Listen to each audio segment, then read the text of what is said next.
السلام علیکم ورحمۃ اللہ وبرکاتہ۔ پیارے بچوں، کیا حال ہے آپ سب کا؟ امید کرتی ہوں بالکل ٹھیک ٹھاک ہوں گے۔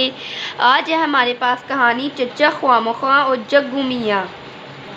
چچا خواہ مخواہ نے جھگڑا چھڑوایا۔ دسمبر کی سرد شام میں چچا خواہ مخواہ لحاف میں گھسے گرم لحاف کے مزے لے رہے تھے اور باہر صحن میں جگو میاں چلا رہا تھا، چچا اٹھو، باہر چلیں۔ جگو میاں کے چیخنے کی آواز پر چچا لحاف کو اور زور سے لپیٹ کر لحاف میں مزید دبک گئے۔ جگو میاں مسلسل چلا رہا تھا، چچا اٹھو، چچا اٹھو۔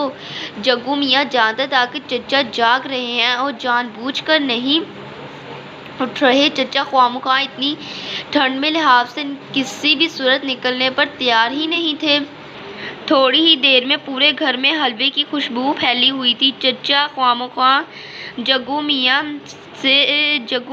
پھر سے چلایا اور اپنی پرچ سے اڑتا ہوا سیدھا چچا خواہ مخواہ کے لحاف پر آ بیٹھا۔ اٹھو چچا، حلوہ کھائیں۔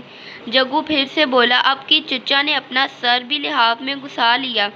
باہر تارا آپی بولی، جگو میاں حلوہ کھا لو۔ جگو میاں واپس اڑتا ہوا صحن میں آیا اور مزے سے حلوہ کھانے لگا۔ جگو میاں نے چچا خواہ مخواہ کو بلانے کا ارادہ ترک کر دیا اور حلوے سے بھرپور انصاف کرنے لگا۔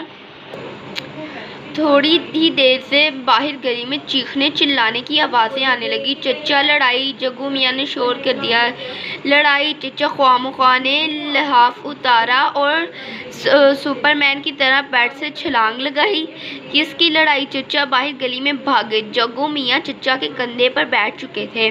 باہر گلی میں دو بچے دوسرے کو خوب مار رہے تھے اور اپنے گھر کی کھڑکیوں پر کھڑی ان کی مائیں بھی چلا رہی تھیں۔ خواہ مخواہ نے دونوں بچوں کو الگ کرنے کی کوشش کی مگر وہ پھر ایک دوسرے پر پل پڑے۔ ارے ہٹ جاؤ بھی!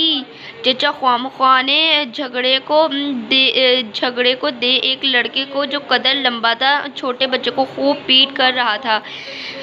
آنٹی روکو نا اپنے بچے کو! چچا خواہ مخواہ نے کھڑکی سے لٹکی بچے کی ماں سے بولی۔ آنٹی کسے کہا؟ بچے کی ماں بولی۔ تمہیں ہی کہا۔ دوسرے بچے کی ماں ہنس کے بولی۔ آپ دونوں ہی آنٹیاں ہیں، وہی کہوں گا نا! چچا خواہ مخواہ بولے۔ ہمیں آنٹی بولنے کو ذرا منّے کے ابا باہر آنا! آنٹی چلائی۔ سب نے مل کر چچا خواہ مخواہ کو خوب پیٹا۔ چچا کی پٹائی! چچا کی پٹائی! جگو میاں شور مچاتے گھر کو بھاگے۔